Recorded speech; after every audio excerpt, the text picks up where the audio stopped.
Pendant ce temps-là, au Sénégal, le parquet s'est opposé à la liberté provisoire accordée au maire de la Médina Bamba Fall ce mardi 28 mars. Il s'est pourvu en cassation pour casser ainsi la décision rendue par le doyen des juges. Se pourvant en cassation suspend la décision de la Chambre, selon Maître Bamba Cissé. Le Maître Ciré Clédor Ly de dire que la bataille se poursuivra au niveau de la Cour suprême qui aura un délai de 3 mois, autrement dit 90 jours pour trancher en audience. Venu apporter son soutien à Bamba Fall, Maître Aïssata Tall Sall, responsable du Parti socialiste, ne semble pas être du même avis que son confrère et cite l'article 187 du Code de procédure pénale qui dispose que lorsqu'il y a appel en matière de liberté provisoire, la chambre d'accusation doit statuer dans le mois. Et si la chambre d'accusation ne statue pas dans le mois, la personne est libérée d'office. Victime d'un coma diabétique, Bamba Fall a été évacué de la prison de Rebeuss ce vendredi 31 mars à l'hôpital principal de Dakar où il a reçu des soins. Pendant ce temps-là, un an après leur dernière conférence de presse, les membres du mouvement Y en a marre se sont à nouveau exprimés ce mercredi 29 mars à Dakar. Une prise de parole pour dénoncer le pouvoir actuel et annoncer un grand rassemblement populaire le 7 avril prochain. Le Opoutourou, c'est le nouveau slogan des amis de Tchad et Fou Malade qui pensent que le moment est venu de se dresser contre les dérives du régime de Macky Sall qui a fini de décevoir le peuple en faisant comme Wade du Wahwahed, c'est-à-dire se dédire. Y en a marre appelle à défiler en noir pour dénoncer Macky Sall et sa majorité. Les jeunes de l'APR, Alliance pour la République, n'entendent pas laisser faire et ont décidé de tenir un rassemblement le même jour pour démontrer à la face du monde que le peuple sénégalais croit toujours en son président. Pendant ce temps-là, le procureur du Qatar, Dr Ali bin Fetahi Al-Mari, aurait été reçu ce samedi 1er avril par le président de la République Macky Sall selon certains médias sénégalais. D'aucuns pensent qu'il est venu accompagner des investisseurs saoudiens qui ont manifesté un intérêt pour le Sénégal. D'autres croient dur comme fer qu'il est venu négocier le retour de Karim Meïssa Wade au Bercail. Quoi qu'il en soit, ce tête-à-tête du procureur du Qatar avec le président Macky Sall fait déjà parler. Pendant ce temps-là, au Sénégal, la date de validité des cartes d'identité numérisées arrivée à expiration ce 31 mars à minuit, a été prorogée de 3 mois. Un nouveau décret présidentiel prolonge leur date de validité au 30 juin 2017. Beaucoup de citoyens, bien qu'ayant rempli les formalités pour l'obtention de la nouvelle carte d'identité biométrique de la CEDEAO, n'ont pas encore reçu le précieux document. C'est pour leur faciliter l'exécution des tâches de tous les jours qui requièrent une identification officielle que le gouvernement a décidé de proroger le délai de validité des anciennes cartes. Le ministre de l'Intérieur, Abdoulaye Daouda Diallo, avait déclaré à l'Assemblée nationale que les inscriptions allaient se poursuivre jusqu'au 23 avril. Pendant ce temps-là, la 3e conférence internationale pour l'émergence de l'Afrique aura lieu au Sénégal en 2019. La décision a été prise à Abidjan lors de la 2e édition de la CEA du 28 au 30 mars. Après Abidjan en 2015 et 2017, c'est Dakar qui abritera l'édition 2019 de la conférence internationale sur l'émergence de l'Afrique. La décision a été prise lors de la 2e édition à Abidjan, indique un communiqué du cabinet du ministre en charge du suivi du plan émergent, du plan Sénégal émergent. Le Sénégal a été choisi par les chefs d'État de la Côte d'Ivoire, de la Guinée et du Libéria pour accueillir la prochaine édition en 2019.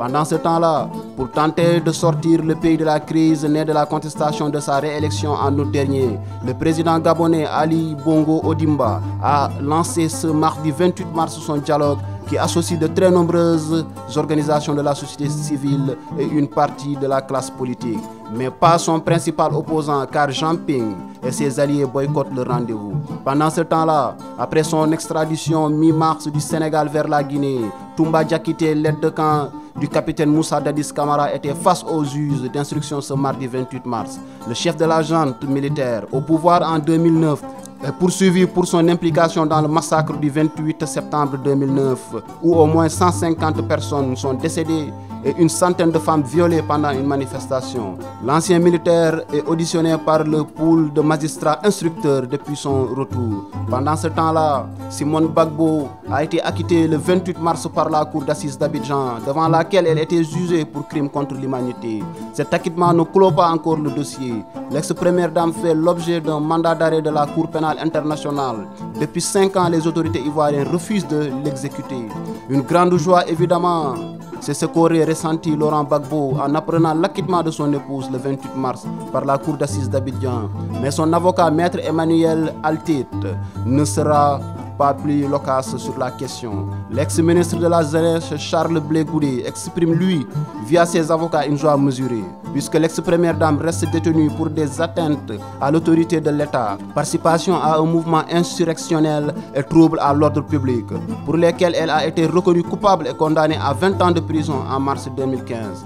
Pendant ce temps-là, à Bamako, au Mali, les non-signataires de l'accord d'Alger veulent être entendus et paralysent la conférence d'entente nationale. Parmi les intervenants ce jeudi 30 mars, des représentants des groupes armés non-signataires de l'accord d'Alger, qui pour être entendus prennent les armes et empêchent la mise en place des autorités intérimaires. C'est le cas du Congrès pour la justice dans l'Azawad, qui vient encore une fois d'interdire l'installation ce jeudi 30 mars des autorités intérimaires à Tombouctou et à Taoudéni au nord-ouest du Mali. Pendant ce temps-là, une association pour les victimes de la dictature de l'ancien président Yaya Jammeh vient d'être créée à Banjul. Leur réunion de présentation a eu lieu ce jeudi 30 mars.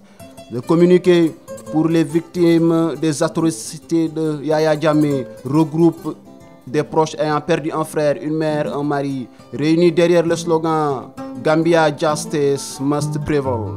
Entendons en Gambie, la justice doit prévaloir. Il souhaite aujourd'hui mettre la pression sur le nouveau gouvernement d'Adama Barrow pour obtenir justice. Sous l'ère d'Adama Barrow, le peuple gambien espère de vrais changements à tous les niveaux. Mais l'actuel homme fort de Banjul pourra-t-il ou aura-t-il assez de temps pour répondre à toutes les attentes? Seul le temps nous le dira. Pendant ce temps-là, affaire Chebeya, témoin clé, Paul Wilambé attend son procès au Sénégal.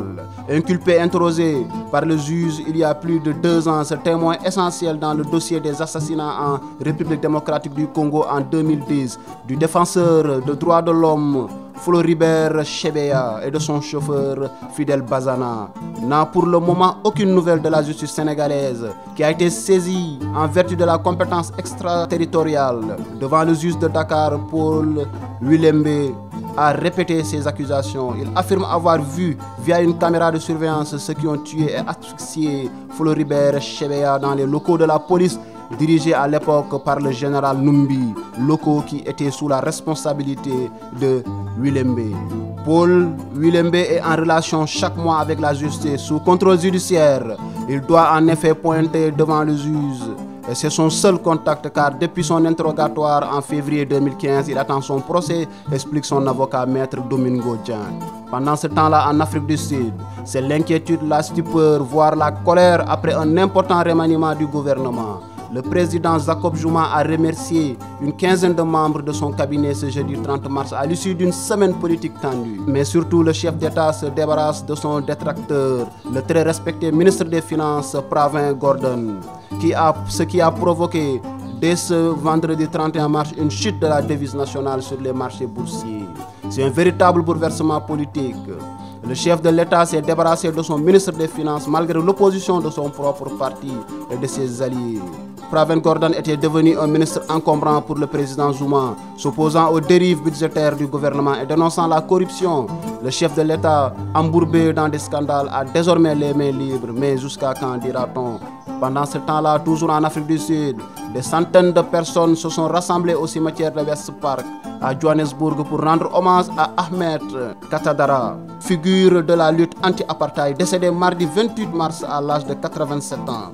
Une cérémonie tenue avec un grand absent, le chef de l'État Jacob Zuma. Tous les grands noms du pays ont répondu présents, pour n'en citer que quelques-uns. Winnie Mandela, l'ex-femme de Nelson Mandela. Thabo Mbeki, l'ancien président. Graça Machel, l'épouse de Nelson Mandela. Cyril Ramaphosa, l'actuel vice-président, et de très nombreux vétérans de la lutte contre l'apartheid venus lui rendre hommage, comme par exemple Andrew Langeni, qui est l'un des derniers survivants du procès de Rivonia. Ce procès historique qui a condamné à la prison à vie Nelson Mandela et Ahmed Katadara. Julius Malema, leader du parti radical des combattants pour la liberté, était également présent. Il faut dire que l'année dernière, Ahmed Katadara avait écrit une lettre à l'actuel président Jacob Zuma, embourbé dans des scandales, pour lui demander de démissionner pour le bien du mouvement. Une partie de cette lettre a d'ailleurs été lue pendant la cérémonie de funérailles. Le président Jacob Zuma était le grand absent de cette cérémonie. La famille du défunt lui avait demandé de ne pas venir. C'est presque un dernier geste politique du défunt, un homme entier, de refuser que le chef de l'État vienne à ses funérailles. Pendant ce temps-là, le Nigeria a enregistré 328 pertes en vies humaines suite à l'épidémie de méningite à laquelle fait face actuellement 16 États, a annoncé samedi le ministre nigérian de la Santé. Le nombre de personnes touchées s'élève à 2524, note un communiqué du ministère. Mercredi 29 mars, le Centre national de surveillance des maladies annonçait avoir recensé 1828 cas et enregistré 269 décès. Pendant ce temps-là, la finale de la Coupe de la Ligue française s'est jouée ce samedi 1er avril. Elle a opposé les deux meilleurs clubs du championnat de France du moment. Cette finale est allée peut-être trop vite pour les joueurs monégasques qui ont concédé l'ouverture du score dès la 4e minute sur un but du très talentueux Draxler. Mais ils revenaient dans le match grâce à une égalisation de Lemar à la 27e minute.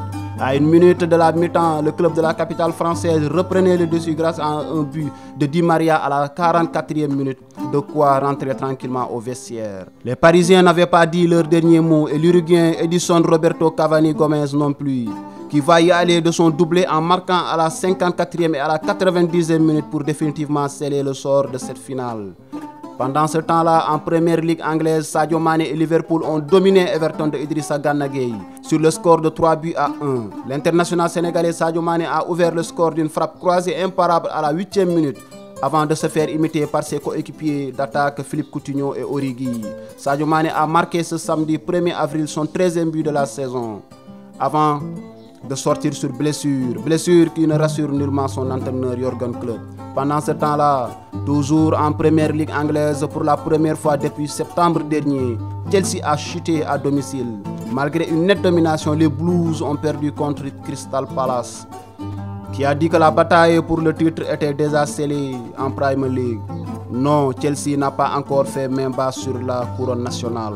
Les Londoniens ont vu ce samedi leur avance sur Tottenham fondre à 7 points en cédant sur leur terrain face à Crystal Palace 2 buts à 1. Les hommes d'Antonio Conte n'ont pas été mauvais, mais ils ont manqué d'efficacité en attaque. Pendant ce temps-là, le temps passe et s'écoule. Télésénégal.com, man Maodo Malick Mbaye, leader du mouvement Conscience Citoyenne Gëm Sa Bopp, di rafetlu seen liggéey tey ñaan Yàlla site bii ngeen teg muy une télévision en ligne am un succès parce que affaire bi léegi ci numérique la ak ci internet.